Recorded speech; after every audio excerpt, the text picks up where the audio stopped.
Il posto adatto per questa persona, che non è un malato di mente ma è uno stupratore seriale, va messo in carcere dopo essere stato castrato chimicamente con una legge approvata dal Parlamento ad hoc, perché lo ripeto, ci sono bambini e donne che non possono avere paura di uscire per la strada, di camminare in libertà e di vivere la propria vita, perché ci sono animali di questo genere pronti ad aggredirla. Soluzione condivisa anche da Fratelli d'Italia, che aggiunge: sarebbe auspicabile davvero arrivare a soluzioni che li rendano inoffensivi. Credo che da parte di chi svolge funzioni all'interno delle istituzioni ci debba essere una presa d'atto rispetto a un problema che esiste e che deve essere necessariamente risolto, quindi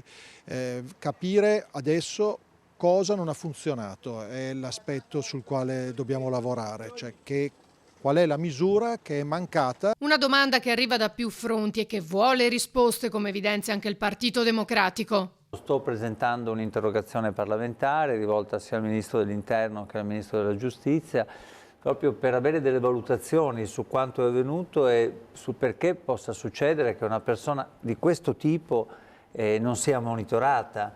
perché azioni fatte nel passato, violenze fatte nel passato, evidentemente facevano di lui un soggetto non pericoloso, pericolosissimo alla luce di quanto è avvenuto. Questo soggetto non è solo uno stupratore seriale, ma è un pedofilo e davvero si fa difficoltà a comprendere il perché fosse libero.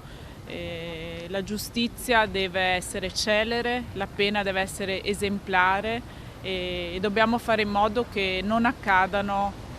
queste vicende. La responsabilità politica e delle istituzioni, che non si può fermare al commento a fatto avvenuto, ma deve investire in un controllo sociale, in un monitoraggio, in una prevenzione che richiede un lavoro quotidiano nelle politiche sociali e appunto di prevenzione di quanto accaduto.